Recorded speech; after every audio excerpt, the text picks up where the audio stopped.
बिस्मिल्लाहिर्रहमानिर्रहीम। अस्सलाम वालेकुम डियर स्टूडेंट्स। आप जानते हैं कि हमारी जो सीरीज़ है इंग्लिश की तहसीलदार के लिहाज से, नैब तहसीलदार के लिहाज से और सब इंस्पेक्टर के लिहाज से चल रही है। और हम जो है ना टेंसेस भी कर रहे हैं, एक्टिव वॉइस पैसिव वॉइस भी कर रहे हैं, सिनोनिम एंटोनिम्स भी कर रहे हैं। और इसके अलावा जो है ना हम जो ग्रामर का मज़ीद पोर्शन है हम वो भी इंशाल्लाह कवर करेंगे। और उसके साथ मैं आपको प्रेपोजिशन का भी एक लेक्चर दे चुका हूँ। हमारे तकरीबन 5 लेक्चर हो गए हैं और आज का हमारा लेक्चर है लेक्चर नंबर 6।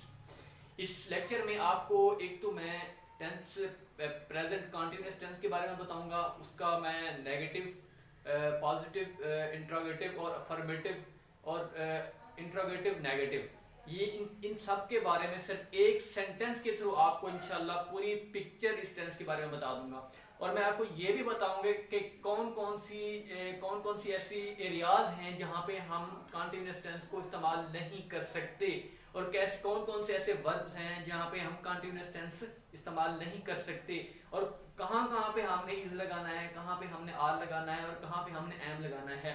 ये चीजें होती हैं जो एमसीक्यूज के पॉइंट ऑफ व्यू से भी अहम है। और इसके अलावा आप ना सिर्फ इस टेंस को एक स्पेसिफिक पेपर या टेस्ट के हवाले से देखें, बल्कि आप अपनी प्रैक्टिकल लाइफ के अंदर अपनी इंग्लिश की जो इम्प्रूवमेंट है उसके लिहाज से भी आप इस लेक्चर को फॉलो कर सकते हैं। इसके अलावा दूसरे जो कंपेटिटिव लेवल के एग्जाम्स हैं जैसे सीएसएस है या पीएमएस है, उसकी जो बुनियाद है आई थिंक वो टेंसेज ही है। बेशक जो ग्रामर है, देखो ये भी तो ग्रामर है किस्म की, टेंसेज एक बहुत बड़ा रोल मेजर प्ले करते हैं क्योंकि हम पाकिस्तानी हैं।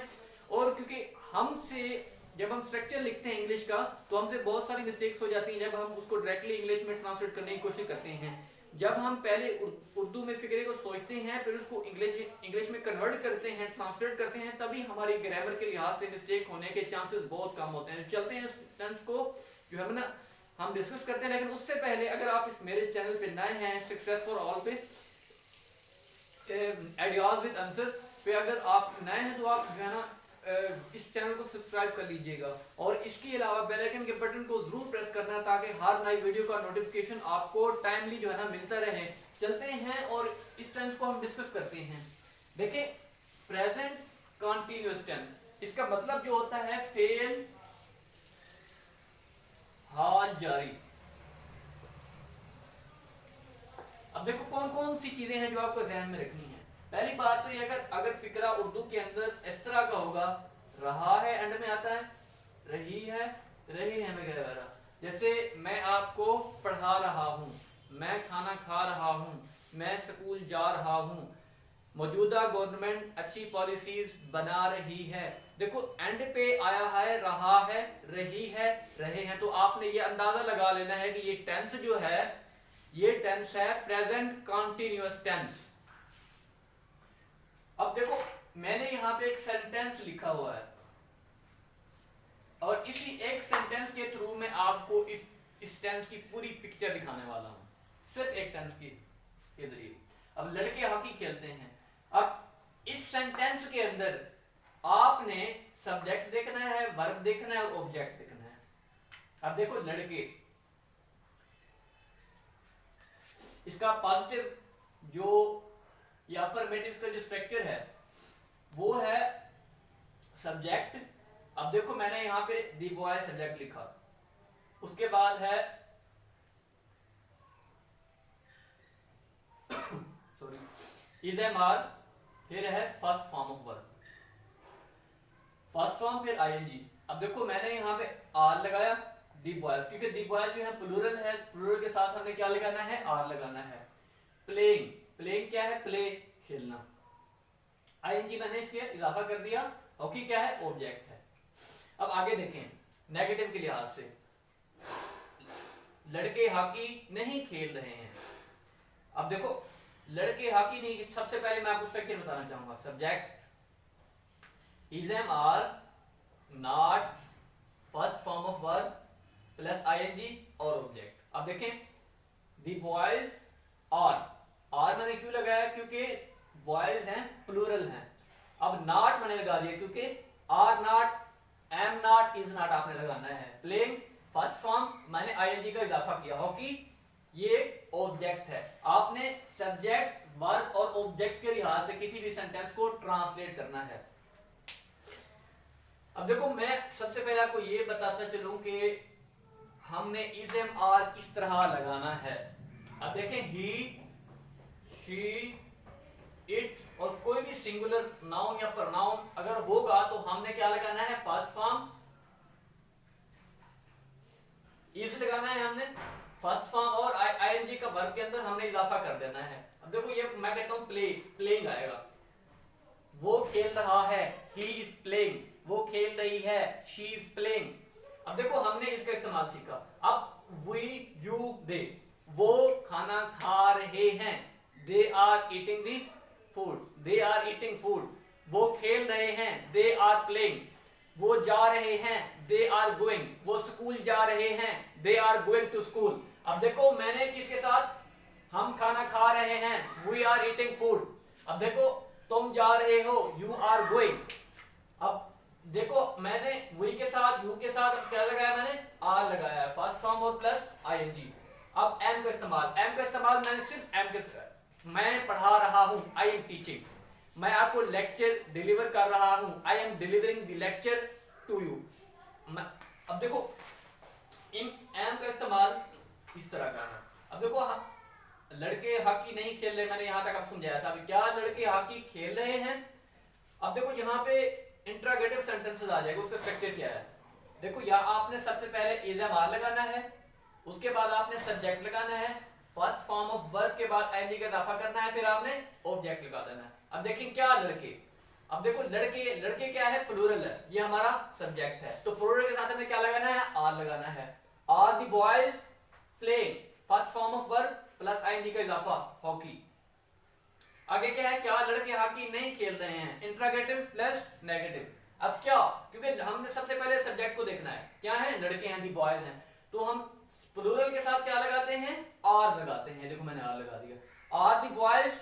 अब हम, आपने ये पॉइंट यहाँ पे याद रखना है, नोट कर लें कि आपने जो आप हेल्पिंग वर्ब लगाया, उसके बाद आपने सब्जेक्ट लगाया, फिर आपने सब्जेक्ट के बाद जो है ना नॉट लगाना है। आपने गलती नहीं करनी, आर नॉट पहले लगा देना। ये सबसे बड़ी मिस्टेक्स होती है जो अक्सर करेक्शन के अंदर पूछी जाती है, तो आपने ये बात ध्यान में रखनी है। प्लेइंग हॉकी, जब आपको इस तरह दे देगा are the boys not play hockey. अब देखो आपने इस टेंस को आइडेंटिफाई करना है, और साथ आईएनजी आपने वो सेंटेंस आपने जो है ना बबल फिल करना है, जिसके लिहाज से आपने वो बबल फिल करना है जो सेंटेंस लिखा जाता है। अब देखो मैंने आपको अफर्मेटिव बताया, नेगेटिव बताया, इंट्रोगेटिव बताया, नेगेटिव इंट्रोगेटिव बताया, और उसके बाद मैंने डब्ल्यू फैमिली बताई है, where, when, what, which and so on. तुम कहां जा रहे हो। अब देखो आपने सबसे पहले जो डब्ल्यू फैमिली का मेंबर होगा आपने उसको लिखना है, उसमें वेयर भी हो सकता है, व्हेन भी हो सकता है, व्हाट भी हो सकता है। अब देखो मैंने सबसे पहले वेयर लगाया, इसका स्ट्रक्चर देखो मैंने लिखा हुआ है, W family, is am are और fourth form of verb. Fourth form of verb देखो फर्स्ट फॉर्म के साथ जब आईएनजी के साथ, देखो first play, play, played, played, playing. अब देखो ये जो फोर्थ फॉर्म है वो आईएनजी फॉर्म, ये आपने लगा दिया, उसके बाद आपने ऑब्जेक्ट लगा देना, ऑब्जेक्ट है तो। अब आगे देखिए एक्टिव वाइज पैसिव वाइज, मैंने कहा था कि मैं डिस्कस करूंगा आपके साथ। अब देखो एक्टिव क्या है, the boys are playing hockey. अब जब आप पैसिव वॉइस बनाएंगे तो आपने ऑब्जेक्ट लिखना है, वर्ब लिखना है और सब्जेक्ट लिख देना है। इस स्ट्रक्चर को आपने फॉलो करना है। अब स्ट्रक्चर देखें, सबसे पहले ऑब्जेक्ट, वाज, वर्ब। अब देखो जहां पे इज, एम, आर आएगा तो आपने वाज वर्ब लगाना है। सिंगुलर के साथ आपने क्या लगाना है, आपने वाज लगाना है, और प्लूरल के साथ आपने क्या लगाना है, वर्ब लगाना है। ये आपने पॉइंट याद रखना है। इस तरह के सेंटेंस आपको दिए जाएंगे जिसमें आपने उनको करेक्ट करना होगा। अब third form of passive voice जो भी होगा उसमें हमेशा थर्ड फॉर्म इस्तेमाल होगी। अब देखो ऑब्जेक्ट लिखा मैंने, ऑब्जेक्ट क्या है, हॉकी। इसमें हमने ऑब्जेक्ट को तलाश किया, फिर हमने, हमारे पास ये वर्ब है। अब मैंने क्या बताया था, जहां पे आर आएगा वहां पे हमने बॉयज, हमने वर्ब लगा देना है। देखो मैंने हॉकी, क्योंकि हॉकी जो है सिंगुलर है, सिंगुलर में मैंने वाज लगाया, और बीइंग प्लेड मैंने कहा थर्ड फॉर्म लगानी, फिर मैंने बाय लगाया, फिर दी बॉयज लगा दिए जो कि सब्जेक्ट हैं। Object, was verb, third form of verb, by plus object, इन चीजों का आपने ख्याल रखना है।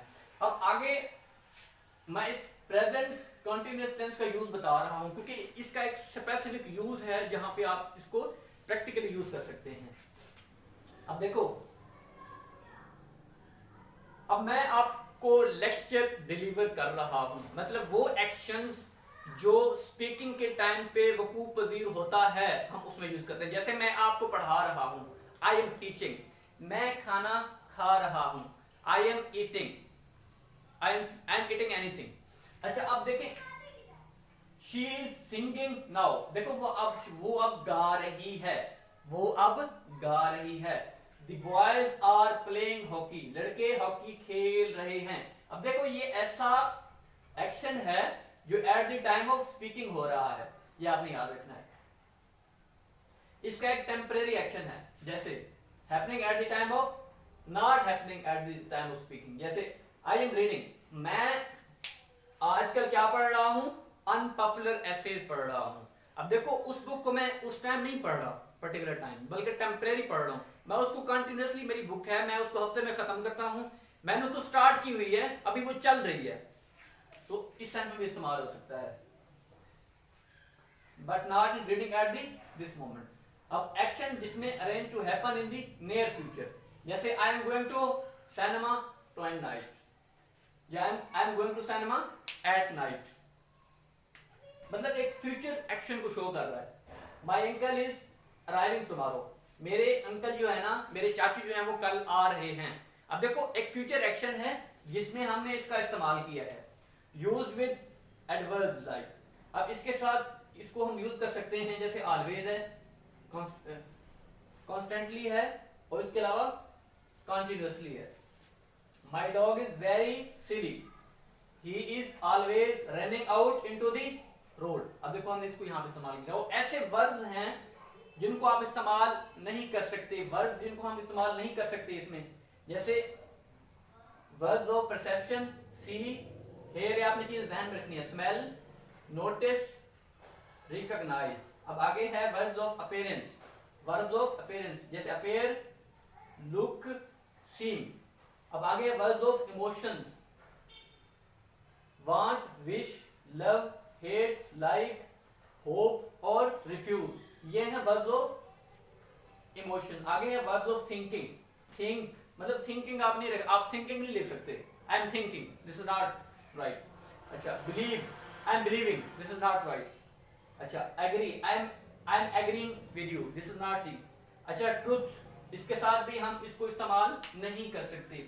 तो फ्रेंड्स ये था हमारा आज के लेक्चर में, जिसमें मैंने आपको बताया कि प्रेजेंट कंटीन्यूअस टेंस क्या होता है, आप उसको रिकॉग्नाइज किस तरह करते हैं। उसके बाद मैंने आपको उसका पॉजिटिव, नेगेटिव, इंट्रोगेटिव और नेगेटिव दोनों बताया। फिर मैंने आपको उसका पैसिव वॉइस बताया। पैसिव वॉइस के बाद मैंने आपको बताया कि इज एम आर हम कहाँ कहाँ लगा सकते हैं। उसके बाद मैंने आपको ये बताया कि हम कहाँ कहाँ इसको यूज कर सकते हैं और कहाँ कहाँ कोई कुछ वर्ड होते हैं जो हमने इस टेंस के अंदर इस्तेमाल नहीं कर सकते। उम्मीद है कि दोस्तों आपको ये लेक्चर पसंद आया होगा। इंशाल्लाह नेक्स्ट लेक्चर में आपके साथ मिलेंगे।